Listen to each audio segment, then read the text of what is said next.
irmãos podem se assentar. Amém, irmãos. Irmãos, nessa noite nós vamos continuar estudando o livro de Apocalipse, no capítulo 2, versículos 8 a 11.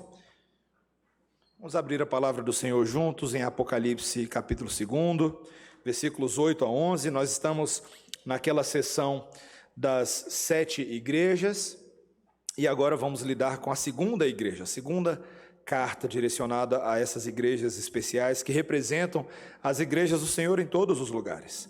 E eu peço que você ouça com bastante atenção a leitura desses versículos, tá? Do versículo 8 a 11, que dizem assim: Ao anjo da igreja em Esmirna, escreve: Essas coisas diz o primeiro e o último, que esteve morto e tornou a viver.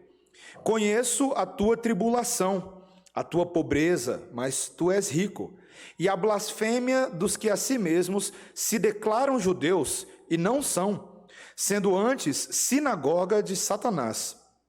Não temas as coisas que tens de sofrer. Eis que o diabo está para lançar em prisão alguns dentre vós, para ser dispostos à prova, e tereis tribulação de 10 dias. Sê fiel até a morte, e dar-te-ei a coroa da vida. Quem tem ouvidos, ouça o que o Espírito diz às igrejas. O vencedor, de nenhum modo, sofrerá dano da segunda morte. Essa é a palavra do Senhor. Vamos orar, irmãos. Senhor, nós estamos aqui reunidos nesta noite e temos também irmãos e irmãs que estão nos acompanhando pela internet. Nesse momento, Senhor, queremos que a Tua palavra prevaleça em nossos corações, que possamos dar total atenção à Tua vontade, à Tua revelação, para que por ela sejamos moldados, conformados a Cristo Jesus e animados em nossa caminhada com o Senhor, em nome de Jesus. Amém. Você já assistiu o filme Tropa de Elite? Já assistiu? Esse foi um filme que marcou geração, meus irmãos. Eu acho que ninguém esperava, eu acho que nem o próprio diretor do filme esperava que o filme teria o impacto que ele teve há alguns anos atrás, mais de década, quando esse filme, que tem ali por tema a violência urbana na cidade, especificamente do Rio de Janeiro, mas também retrata ali o dia a dia e as ações do Batalhão de Operações Policiais Especiais, o BOPE, né? E eu não quero dar muito spoiler do filme, mas entre as frases de época que marcaram naquele filme, uma delas é missão dada, é missão cumprida, viu? Todo mundo quer ser do BOPE aí, viu? Os policiais do BOPE ali, aqueles corajosos, que naquele cenário recebem um treinamento militar bastante excruciante, a gente poderia dizer, e que desafia a fidelidade de um soldado até a ameaça real de morte, algo com que eles têm que lidar constantemente naqueles enfrentamentos. E uma das outras frases que ficou famosa no filme também é que tem que ser caveira. Você lembra disso? Tem que ser caveira. E a ideia é que um caveira é alguém que tem coragem de olhar a morte nos olhos todos os dias e lidar com essa realidade. Meus irmãos, é tão interessante a conexão que eu percebi entre essas ideias e o que o cristianismo historicamente tem sido. Um historiador famoso chamado Carl Trueman, ele diz que o cristianismo é uma teologia da caveira, uma teologia de morte. E veja, nós sabemos que esse conceito de morte, ele permeia nossas músicas, nossos círculos, as nossas conversas, e a gente até se acostuma com essa ideia. Mas, meus irmãos, isto não significa que, apesar de nós nos acostumarmos com o discurso, que nós sejamos hábeis em lidar com a realidade da morte, com as ameaças reais que nos assolam frequentemente, principalmente nos dias que nós estamos vivendo. E veja como a coisa é estranha para a gente. Eu e vocês, nós conhecemos missionários que, na época da conferência missionária, trazem relatórios sobre a igreja perseguida em países distantes. Nós nos emocionamos com histórias e biografias de irmãos que estão sendo martirizados, seja agora ou ao longo da história, juntamente com as suas famílias, por amor a Cristo. Nós ficamos sensibilizados com essas coisas, mas lá no fundo a gente pensa, ufa, ainda bem que é lá, e não aqui. Para mim é mais fácil um evangelho um pouco mais light, um pouco mais acessível, quando o governo é favorável à igreja e dá um decreto de que a gente não precisa fechar. Isso aí para mim é mais fácil. Mas, meus irmãos, isso prova o tanto que a relação entre a realidade da morte e a nossa real aceitação disso é a mesma distância, às vezes, entre teoria e prática. Nós, que somos filhos de Deus, não podemos evitar a ideia de que a morte nos cerca e nos ronda todos os dias. Uma morte por amor a Cristo, uma morte por amor ao reino. E às vezes isso parece muito difícil para nós, mas a verdade é que nesse texto nós vemos um Deus que nos ajuda a lidar com a morte. Um Deus que nos sustenta com a própria fidelidade dele, para que nós possamos ser fiéis e permanecer firmes e inabaláveis diante dos desafios do presente século e do presente dia, do presente final de semana. Meus irmãos, nesse texto nós temos 3 encorajamentos e instruções do Senhor que são claríssimas àquela igreja de Esmirna e a nós no século 21. Primeiro, de que Deus não está insensível à nossa aflição. É a primeira coisa que nós vamos ver. Segundo, meus irmãos, que Deus nos prepara para a provação, gerando fidelidade em nós. E terceiro, que Deus recompensa a fidelidade. Deus recompensa fidelidade. Então vamos ver esses 3 pontos. Meus irmãos, primeiro, de que Deus não está insensível à nossa aflição. Aqui agora nós estamos na carta à igreja de Esmirna, tá? E ela é uma carta parecida com as outras, como a gente viu de Éfeso, mas também na estrutura dela, ela é um pouco diferente. Porque somente essa igreja de Esmirna e a igreja da Filadélfia, que nós vamos ver lá no capítulo 3, versículo 7 a 13, são as únicas igrejas que não receberam uma repreensão do Senhor Jesus. Veja, não é que não houvesse motivos para repreender essa igreja, claramente havia. Mas nessa carta, o que nós estamos vendo é encorajamento, elogio a esses que estão persistindo em meio à perseguição. E a primeira coisa que Jesus vai falar a essa igreja por meio da pena de João, pelo menos ali no versículo 9, é que 3 coisas ele conhece e reconhece na igreja. Se você ver comigo, veja o versículo 9. Conheço a tua tribulação, a tua pobreza, mas tu és rico, e a blasfêmia dos que a si mesmos se declaram judeus e não são, sendo antes sinagoga de Satanás. Então a primeira coisa que ele diz é que ele conhece a tribulação dessa igreja. E para você entender a tribulação da igreja de Esmirna, você precisa entender sempre o contexto onde essa igreja se encontrava. Meus irmãos, a cidade romana de Esmirna, que é a atual cidade de Izmir, na Turquia, era uma cidade importante, uma dessas cidades portuárias que faziam circulação do comércio e eram muito importantes naquele mundo conhecido.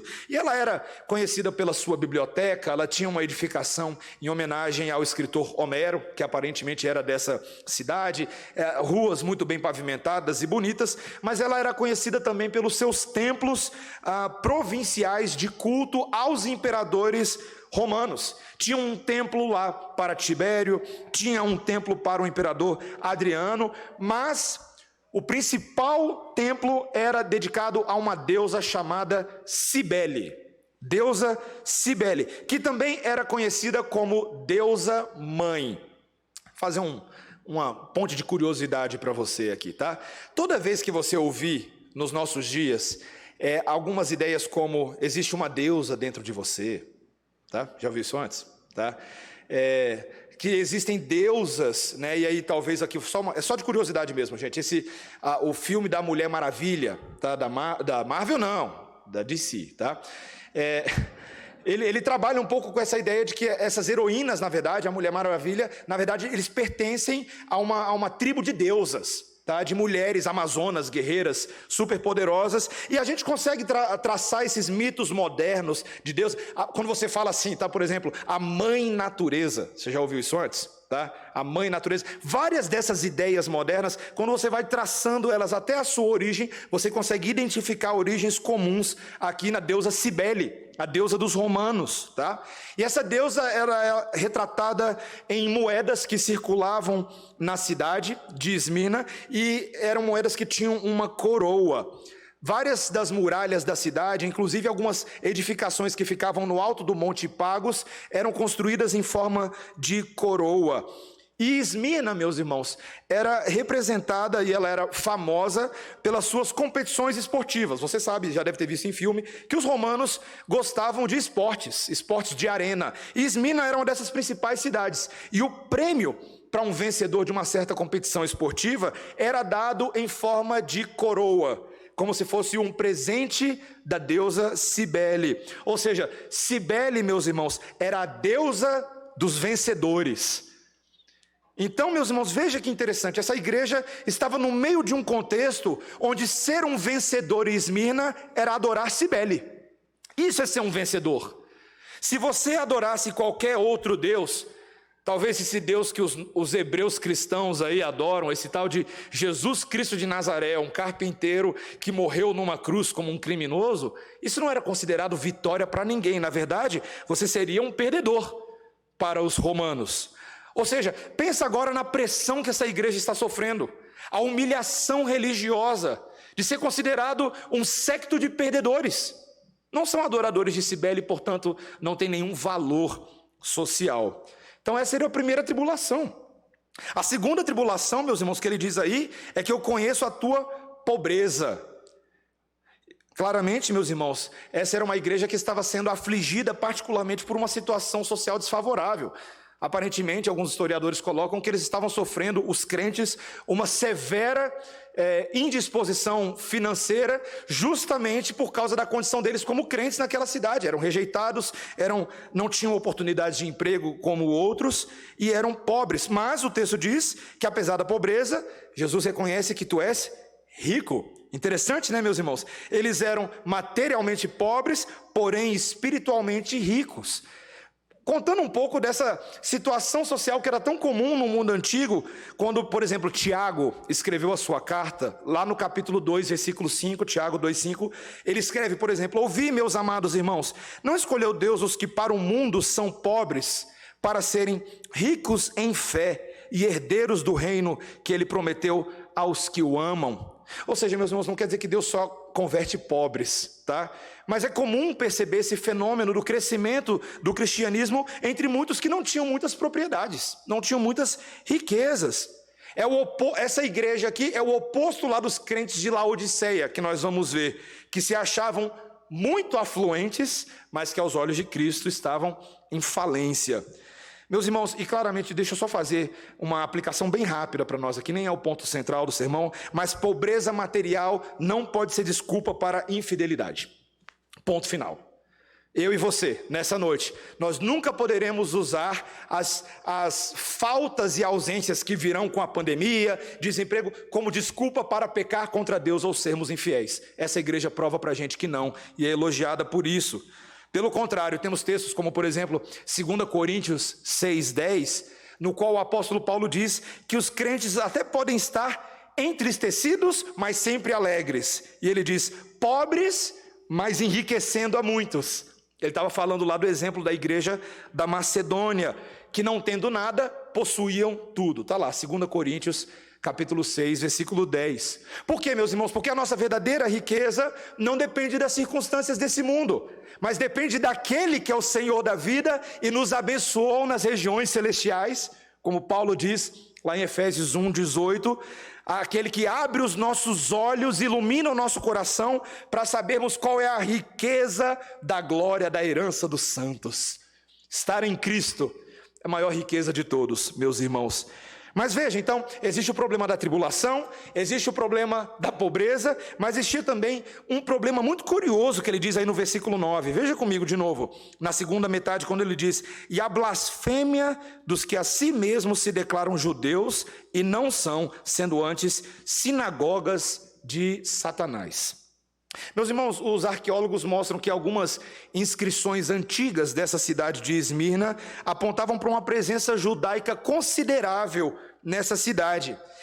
E algo que não era uma presença favorável aos crentes, pelo contrário, era uma presença de muitos judeus que se opunham ferrenhamente à fé dos cristãos. Inclusive, esses próprios judeus perseguiram a igreja de Esmirna e até causaram o martírio de muitos irmãos ali. Você pode, se você gosta de história, depois você pode ler um pouco sobre a história de Policarpo, a história de Piônio, que são irmãos, eu vou falar de Policarpo hoje um pouquinho, mas irmãos que sofreram justamente na mão dos judeus no 2º e 3º séculos nessa região, tá? Mas o que é interessante, meus irmãos, nós sabemos também que homens como o apóstolo Paulo já tinham vivido os dois lados da moeda. Paulo, como um judeu de origem, sabia que os opositores da igreja até poderiam se achar verdadeiros judeus, a verdadeira fé em Deus, mas que eles não possuíam nenhuma reivindicação legítima desse nome, pelo que Jesus disse que era a verdadeira fé. E para ilustrar, para ficar fácil para você, vamos abrir a Bíblia juntos, lá em João capítulo 8, versículo 39. Ali a gente tem uma famosa discussão de Jesus com os judeus. Pode abrir lá, vamos lá, João 8, 39. E essa discussão é muito importante para você entender o que é uma verdadeira religião, uma verdadeira fé para Deus e quais são as falsas religiões. No versículo 39 a gente lê: Então lhe responderam: Nosso pai é Abraão. Disse-lhes Jesus: Se sois filhos de Abraão, praticai as obras de Abraão. Mas agora procurais matar-me, a mim que vos tenho falado a verdade que ouvi de Deus. Assim não procedeu Abraão. Vós fazeis as obras de vosso pai. Disseram-lhe eles: Nós não somos bastardos, temos um pai que é Deus. Replicou-lhe Jesus: Se Deus fosse de fato vosso pai, certamente me havíeis de amar, porque eu vim de Deus e aqui estou, pois não vim de mim mesmo, mas ele me enviou. 43, qual é a razão porque não compreendeis a minha linguagem? É porque sois incapazes de ouvir a minha palavra. Vós sois do diabo, que é vosso pai, e quereis satisfazer-lhe os desejos.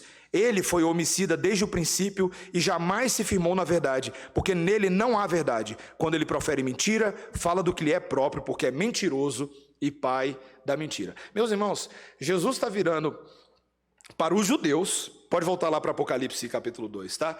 Jesus está virando para os judeus e dizendo: vocês não são filhos de Deus. Vocês não são filhos de Abraão, porque se fossem, vocês praticariam as obras de Abraão e creriam em mim. Vocês, na verdade, são filhos do diabo. Meus irmãos, um dos grandes problemas, uma das coisas que pode assolar qualquer igreja, é a ideia de algumas pessoas que se consideram muito religiosas, porque nasceram num berço religioso, porque a família é da igreja, porque fazem as obras de religião, mas nunca foram verdadeiros filhos de Deus, nunca creram em Cristo para o perdão dos seus pecados. Na verdade, são pessoas que estão se enganando. O pai deles é o diabo, que é o pai da mentira, o pai do engano.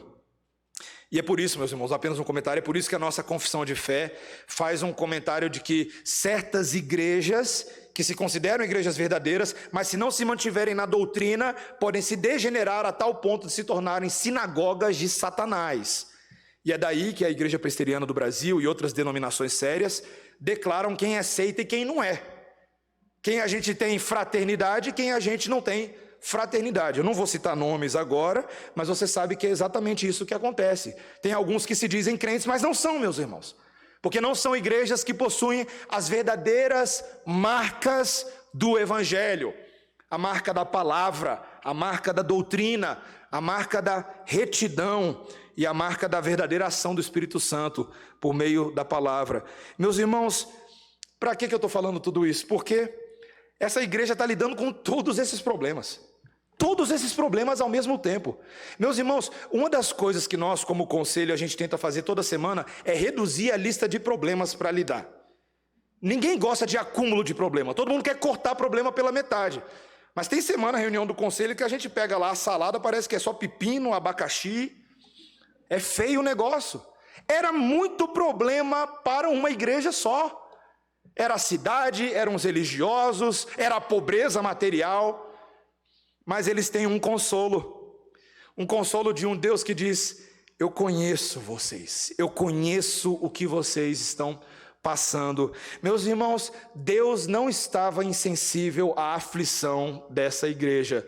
Assim como, meus irmãos, Deus não está insensível à aflição que nós estamos passando nesse momento. E eu sei que a gente está sentindo aí uma aflição muito grande. É muito problema nos últimos meses, não é verdade, meus irmãos? A vacina que não chega, brigas políticas, ansiedades multiplicando no coração, luto pelos irmãos que partiram, luto precoce por irmãos que parece que vão partir. E, meus irmãos, a gente sempre tem que se lembrar que Deus não esquece da nossa aflição. Deus conhece. Inclusive, a gente teve uma prova bem pequenininha disso na sexta-feira, né? Esse pastor que vos fala, na hora que veio lá, decreto de lockdown de novo. Ux, caramba, chateação, coração chateado. E o Espírito Santo de Deus, mesmo antes de eu ler lá a matéria, o decreto, falou: calma, rapaz, calma. Eu conheço a tua aflição, pastor presbiteriano. Eu conheço a aflição dos crentes. Eu até consigo usar lá, como Deus fez com Dario e os persas que não eram crentes. Eu movo o coração dos reis, governadores, para dizer que a igreja é serviço essencial e vocês podem continuar louvando. E se vocês não perceberem que Deus tem dedo nisso, então a sua fé está muito pequenininha. Você só está aqui hoje à noite porque Deus te trouxe aqui, meu irmão. Você só está aqui hoje à noite porque Deus quer ser adorado e demanda da igreja adoração. Amém, meus irmãos? Isso é cuidado. Deus tem nos amparado no meio das nossas aflições. Não perca a cabeça, não se afunde em crise de pânico, em crise de ansiedade. Deus conhece a aflição do seu povo e Ele continua nos sustentando. Inclusive, meus irmãos, esse era o nosso primeiro ponto, mas em segundo lugar, Deus também nos prepara para a provação, gerando em nós fidelidade. Veja que agora, meus irmãos, a partir do versículo 10, além de Deus consolar o seu povo no sofrimento que já passou, Ele também nos prepara pelo que vem pela frente. E Ele diz aí no versículo 10, na segunda parte: eis que o diabo está para lançar em prisão alguns dentre vós, para serdes postos à prova. Poxa, Deus, valeu por esse consolo aí, hein? Já está ruim, então quer dizer então que agora...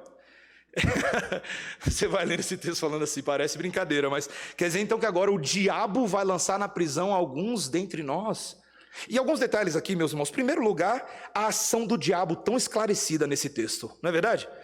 Deus dando autorização ao diabo para ele literalmente pegar alguns irmãos e colocar na prisão. E aparentemente aqui, meus irmãos, não era só que eles iriam ser presos e perderiam sua liberdade. Aparentemente alguns iriam morrer nesse processo. Haveria ali luta, haveria batalha, e o diabo aparentemente prevaleceria sobre alguns. Meus irmãos, Satanás adora fazer exatamente isso, e Deus de vez em quando dá poder para que ele faça isso mesmo, para que ele impetre o mal e mobilize homens e trevas para fazer o povo de Deus sofrer. Veja, tudo isso está debaixo da soberania de Deus, você precisa entender isso.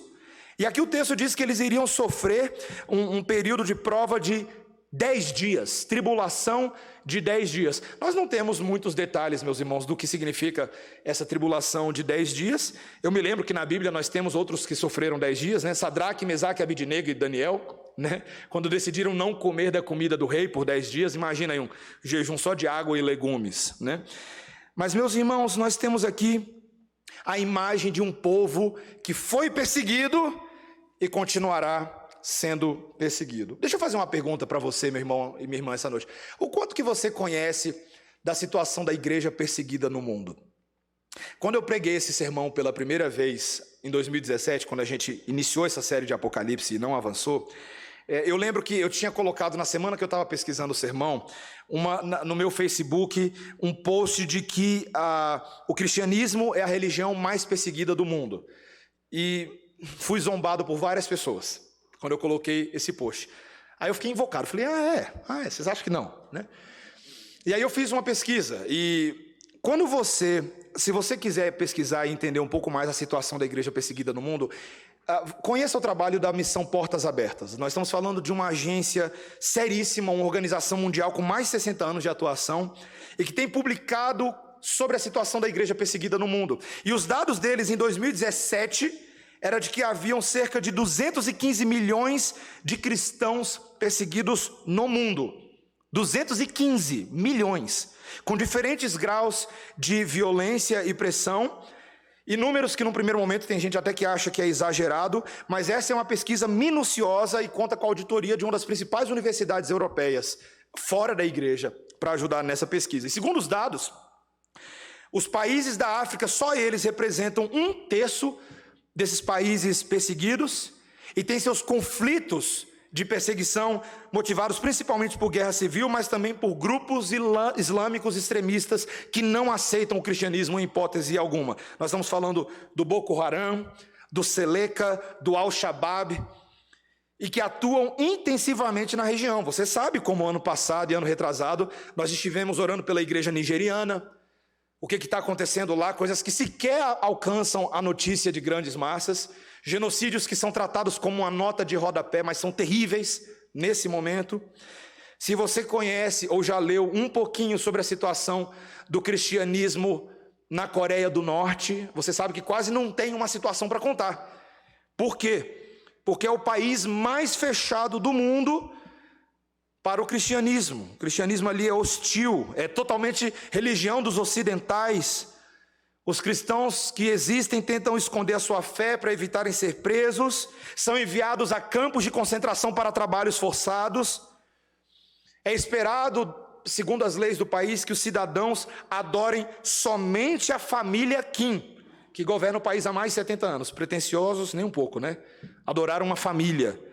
Por isso que a maioria dos cristãos ali tem medo de compartilhar a sua fé. Mesmo os pais não compartilham com seus filhos, porque eles têm medo que os seus filhos os delatem para o governo. Imagina uma situação dessa. As igrejas sequer têm autorização do Estado para existir. Reuniões com outros crentes podem ser perigosas. É altamente arriscado ser descoberto lendo a Bíblia ou expressar a fé cristã de qualquer maneira. Livros têm que ser escondidos, contrabandeados, usados apenas quando eles têm certeza absoluta que não tem ninguém por perto para dedurá-los, ou apenas irmãos de confiança. Depois esses livros, pouquíssimos que eles têm, são repassados clandestinamente com verdadeiros estratagemas. Pastor John Piper conta num das suas entrevistas sobre como seus livros andam na Coreia do Norte das formas mais malucas que os irmãos podem pensar. E quando eles não têm oportunidade de ter o livro na mão, o que eles têm que fazer? Memorizar o livro todo. Imagina, você tendo que memorizar um livro todo, ou capítulos inteiros da Bíblia, ou porções inteiras da Bíblia, para que você possa falar isso a outros e não correr o risco de ser pego com o livro na mão. Meus irmãos, e antes que você fique pensando que é só lá, né, de novo, ainda bem que é lá. Não, meus irmãos. É aqui também. É a perseguição institucionalizada e cada vez mais opressiva contra a fé cristã no nosso país. Só não vê quem não quer. Tá feio o negócio. Mesmo em países que declaram liberdade de religião e culto como o Brasil, ainda há uma opressão ideológica, uma pressão religiosa. Aceita-se todo mundo nesse pluralismo, menos os evangélicos. Aceita-se o discurso e posição de todos, menos daqueles que professam uma fé na Bíblia. Meus irmãos, esse é o mundo em que eu e você vivemos. Esses são os últimos dias, desde o momento em que Cristo morreu e ascendeu aos céus, até o momento que Ele voltar. E é no meio de tudo isso que Cristo vira para aquela igreja e para nós e diz: "Sê fiel até a morte." Ser fiel até a morte. Meus irmãos, aqueles irmãos ali estavam sendo encorajados a cumprir seus compromissos com Deus, movidos por promessas eternas, movidos por uma crença e uma aliança inabalável, ser fiel até a morte. E de novo, um detalhe, é importante isso aqui, tá? Porque a cidade de Esmirna se gabava da sua fidelidade a Roma, demais. Mas agora a fidelidade dos crentes a Deus está sendo testada. A tribulação desses crentes não ia acabar só na prisão, mas ia acabar no martírio.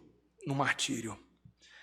Meus irmãos, falando um pouquinho de Policarpo, que eu citei, um desses cristãos dos primeiros séculos que mexe com os nossos corações e mexe com a igreja primitiva, provavelmente estava nessa congregação aqui quando essa carta foi lida.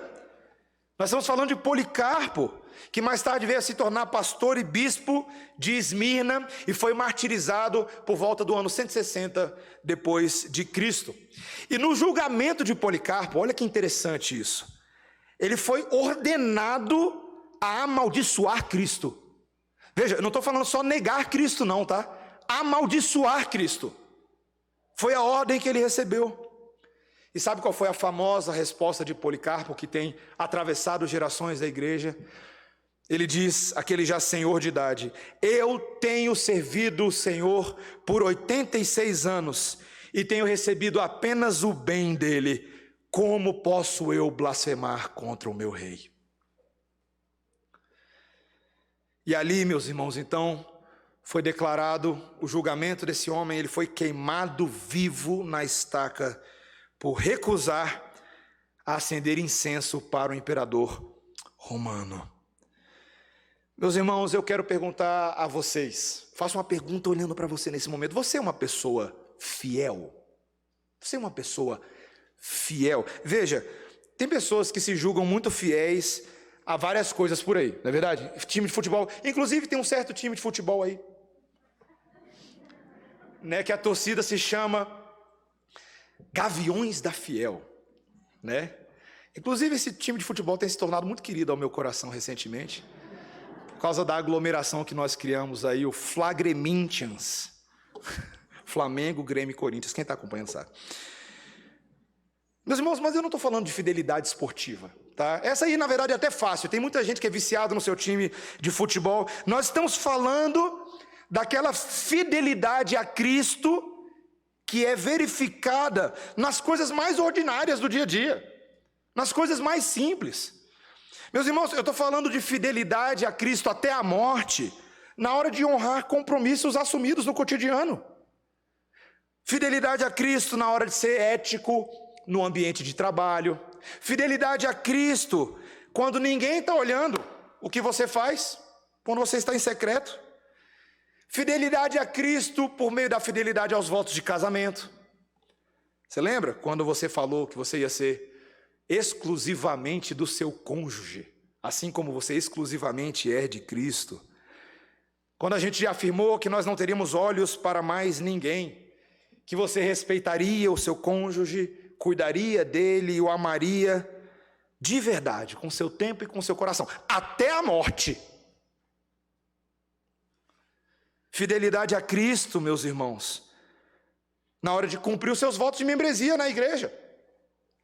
Quando você prometeu diante de Deus e dessas testemunhas que você participaria da vida dos seus irmãos, que você se envolveria com eles, em vez de esperar que eles vão até você, você não se faria de vítima, você seria uma bênção para eles.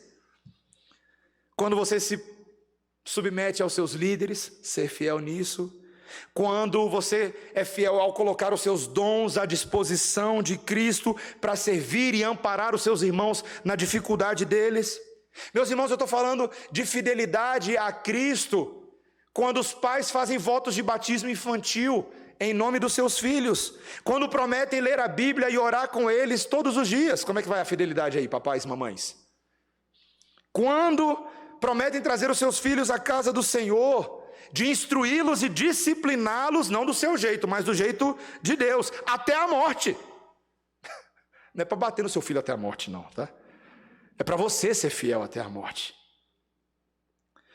Meus irmãos, fidelidade a Cristo, quanto certas leis do Estado tentam interferir na adoração da igreja, dizendo como que a igreja deve funcionar, e eventualmente até que nós deveríamos fechar as portas.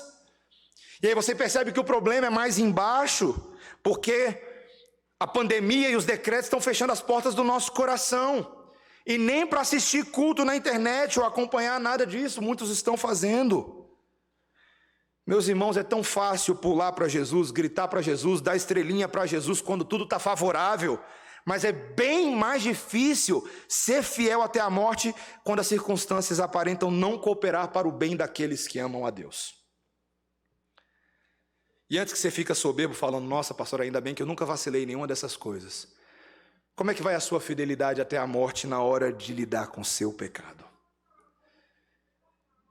Dia após dia, confessando o que está se passando lá no oculto do seu cérebro e do seu coração, essa podridão que tenazmente nos assedia. Como vai a sua fidelidade na hora de santificar? De dizer não para aquilo que você queria dizer sim e dizer sim para aquilo que você queria dizer não.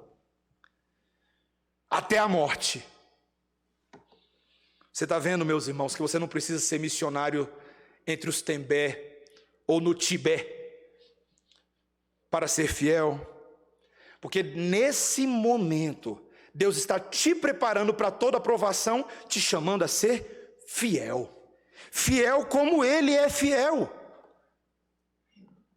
Se o nosso Senhor Jesus Cristo tem sido tão bondoso e fiel para conosco, não somente nos dando a salvação em Cristo Jesus, meus irmãos, e nos perdoando os pecados, mas até abrindo as portas da igreja para a gente cultuar, por que eu e você também não podemos ser fiéis? Nós devemos ser fiéis. Num mundo cheio de infiéis, cheio de relativistas, Deus quer a minha e a sua fidelidade, compromisso de verdade. Ontem com os homens pela manhã aqui, foi um momento assim um pouco rasgado, não sei se os homens estão muito ofendidos comigo, mas a gente basicamente falou, a gente tem que parar de dar desculpa esfarrapada, admitir que a gente é quebrado para que a gente possa se tornar quebrantado. Não adianta, meus irmãos, está tentando esconder o jogo, e não falo só para os homens, falo hoje com as mulheres. Se você não está sendo fiel, confesse o seu pecado, arrependa-se e busque ser fiel. Busque ser fiel. E meus irmãos, o incentivo e poder, e fecho com esse último ponto, é porque nosso Deus capacita e recompensa a fidelidade. Esse é o nosso último ponto. Deus capacita e recompensa a fidelidade. Volte para o versículo 10 aí, meus irmãos. Ele diz: ser fiel até a morte e dar-te-ei a coroa da vida. Como eu já falei, meus irmãos, essa fidelidade teria que ser até a morte. Mas, ironicamente, e me permitam essa pequena fala, o martírio que muitos deles sofreriam seria melhor do que a prisão. Você fala assim: ué, pastor, como assim? Que ideia maluca é essa? Como é que o martírio, como é que morrer poderia ser melhor do que a prisão? Porque João está tentando ensinar, meus irmãos, que se alguém realmente entende o que o martírio significa aos olhos de Deus, significa morrer nesse mundo para receber uma coroa da vida eterna. Significa livrar-se desse mundo mau e partir para o novo mundo que nos espera, um mundo onde nós seremos coroados eternamente. E aqui eu volto para falar dos esportes em Esmirna, tá? Lembra, eu já falei para vocês, Esmirna era famosa pelos seus jogos de atletismo, tá? Tinha corrida, tinha maratona, tinha um monte de coisa. Era a base das Olimpíadas modernas que nós conhecemos, estavam bem ali. Meus irmãos, o que o texto está dizendo é que se nós, na competição de Deus, ou seja, na maratona da vida cristã, se nós formos fiéis, nós receberemos da parte de Deus uma vitória eterna, uma vida eterna, uma coroa de laurel que Cibele não poderia dar a nenhum de nós. Meus irmãos, a nossa corrida é outra, e eu quero usar alguns versículos para te mostrar. Veja, 1 Coríntios 9, 25, o apóstolo Paulo descreve algo interessante. Ele fala: todo aquele que luta exerce domínio próprio em todas as coisas. Ora, aqueles o fazem para alcançar uma coroa corruptível, nós, porém, uma coroa incorruptível.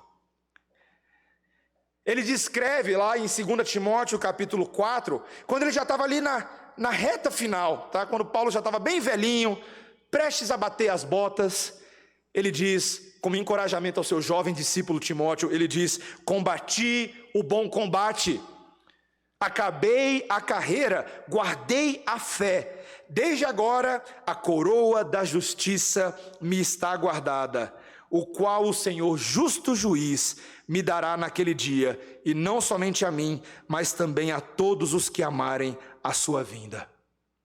E em Tiago capítulo 1, 12 nós lemos: bem-aventurado o homem que suporta a provação, porque depois de aprovado receberá a coroa da vida que o Senhor prometeu aos que o amam.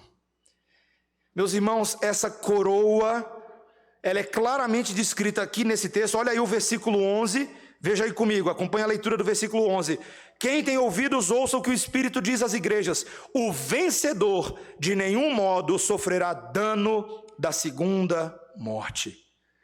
Meus irmãos, a coroa era de que no momento que nós formos ressuscitados, e hoje pela manhã eu falei disso, todo mundo vai ser ressuscitado no final, porém tem dois tipos de prêmio no final, um prêmio de vida e um prêmio de morte. Alguns serão ressuscitados para viver eternamente com Deus, mas alguns serão ressuscitados para sofrer uma segunda morte. Meus irmãos, se já não bastasse a gente ter medo da primeira morte, alguns eu poderia dizer que sequer imaginam que tem uma segunda morte. A primeira morte, a Bíblia vai dizer que é essa que nós sofremos aqui no corpo, certo? Essa que já é ruim pra caramba, né? Ninguém quer ter que passar por essa. Essa é a primeira morte. Mas, meus irmãos, muitos estão cegos e ignoram o fato de que um dia eles serão ressuscitados num novo corpo, para que seja um corpo para sofrer por toda a eternidade. Um corpo para desonra, um corpo para a morte. E só isso deveria fazer você tremer nas bases.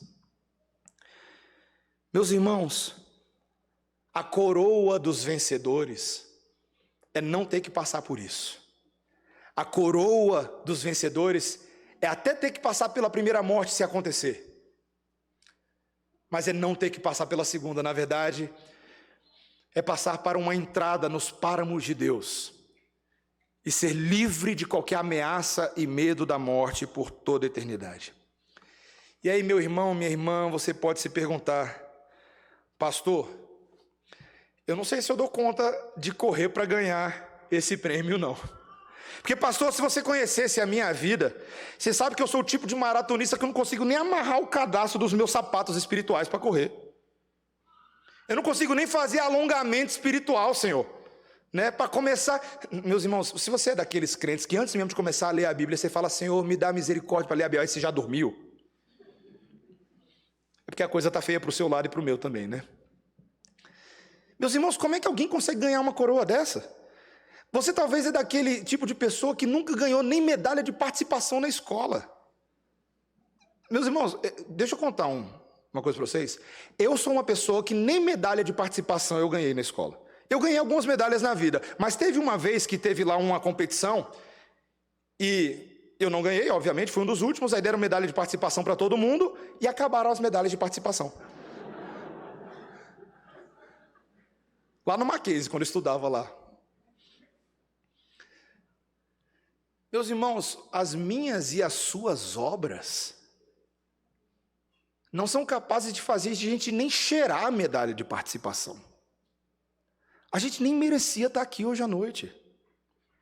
Como é que eu e você viemos parar aqui? Como é que a gente pode declarar vitória e falar de vitória a qualquer um de nós que por natureza somos perdedores? Porque, meus irmãos, ainda que a deusa Cibele e Satanás venham acusar a mim e a você de nós por acaso sermos perdedores por acreditar no carpinteiro, o carpinteiro não é perdedor porcaria nenhuma. O carpinteiro é aquele que vence a prova. O carpinteiro é aquele que veio a esse mundo para correr a maratona e não se decepcionou, ainda que tenha saído atrás de muitos, aparentemente, porque era apenas um bebê na manjedoura, nascido na Galileia dos gentios. Esse carpinteiro, meus irmãos, correu a corrida do jeito certo. A corrida que lhe estava proposta, ele não trapaceou, ele não cortou caminho, ele não pediu uma ajudinha para os universitários. Ele dependeu do Senhor, que era a sua água, o seu combustível, o seu treinador. Ele dependeu do Espírito Santo de Deus. E na sua boca não se achou falta, nos seus olhos não se acharam desvio. Nas suas mãos só havia amor para curar e perdoar pecadores. Meus irmãos, o carpinteiro é o vencedor que Cibele jamais será. A parte mais difícil da prova, aquela que é ladeira subida, entrecortada, sinuosa, quando se aproximou da morte, quando qualquer um de nós arregaria, porque essa é a palavra, a gente afrouxaria, amarelaria, quando falasse assim: ah, é verdade, então morre que eu quero ver. Meus irmãos, naquele momento que ainda que deva ter sido tão difícil humanamente, falando de Jesus, quando ele diz: Pai, se possível, passa de mim esse cálice, mas seja feita a tua vontade, não a minha. E ele segue, meus irmãos, ele segue, é o sprint final, é a noite que ele vai ser traído por todo mundo, não só por Judas, mas por Pedro também. Quando ele toma do cálice da ira de Deus, que era preparado para nós, mas ele sorve esse cálice. E ali, meus irmãos, quando todo mundo achava que o tolo Jesus de Nazaré havia morrido uma morte pífia, eis que vem o grito nos alto-falantes, e o vencedor é Jesus, porque ao terceiro dia, a morte, o inferno não pôde segurá-lo na cruz, mas ele ressuscitou dentre os mortos. Amém, meus irmãos? Para ser o vitorioso. E assim, meus irmãos, aquele que foi mais fiel do que todos os fiéis, aquele que João chama de a testemunha fiel, ele nos dá agora, meus irmãos, uma coroa que faz inveja na coroa de Cibele. Uma coroa que só ele pode dar, uma coroa de vida abundante, liberta do pecado, liberta de perseguição, liberta da morte e do peso da culpa que tenazmente nos assedia. Meus irmãos, o Senhor Jesus Cristo nos torna fiéis nele. Nele. Você quer começar a ser fiel para tudo que você está fazendo? Largue os seus caminhos, volte-se para Jesus, a fonte de toda fidelidade, e nele você vai encontrar vida abundante e poder para ser fiel. Poder para ser fiel. Tudo que você precisa fazer, ele já cumpriu antes de você. Ele é o caminho, a verdade, a vida, o exemplo que deve ser imitado e a própria fonte de graça para vivermos nesse mundo. Meus irmãos, em Cristo, você pode ser da tropa de elite. Você pode ser um caveira. Sabe por quê, meus irmãos? Porque o monte Gólgota, o monte da caveira, onde ele foi crucificado, é o monte em que nós que participamos com ele na morte, também participamos com ele na vida. Gólgota, caveira, foi a identidade dele e é a nossa. Nós morremos para esse mundo, para ressuscitar com ele. E a gente não vai cantar hoje, eu não preparei isso com a equipe, mas é por isso que eu gosto tanto daquele cântico que diz: siga Cristo ao lugar do caveira, da caveira, ao eterno fluir carmesim, limpa o teu coração, recebei o perdão no sangue que corre sem fim. Veja o Filho subindo ao Calvário, carregando em si o teu pecar. Provai seu amor aos pés do Senhor, na sombra da cruz há lugar. Misteriosa tragédia, imenso amor, em escândalo e trevas padece o Senhor, consumado está. Temos paz e perdão, vem a cruz receber salvação. Amém, meus irmãos? Essa é a coragem que eu e você precisamos. Meus irmãos, esse é o caveira, esse é o verdadeiro. Eu e você somos Nutella, ele é o raiz. Ele resolve a parada. E se você, meu irmão, quer realmente viver uma vida diferente a partir de hoje à noite, inspire-se naquele que disse: missão dada é missão cumprida. Amém? Vamos orar, irmãos. Senhor Deus, caveira é quem tem coragem de olhar a morte nos olhos e vencê-la. E Jesus fez isso por nós, Senhor. Nós não tínhamos como vencê-la. Seríamos vencidos seja pelo coronavírus, seja por discussões políticas, seja por ideologias anticristãs. Seremos vencidos pelos nossos próprios pecados, pelo nosso desânimo, pela nossa falta de fé, pela nossa incredulidade. Mas alguém teve coragem de olhar a morte nos olhos e sair vitorioso do outro lado.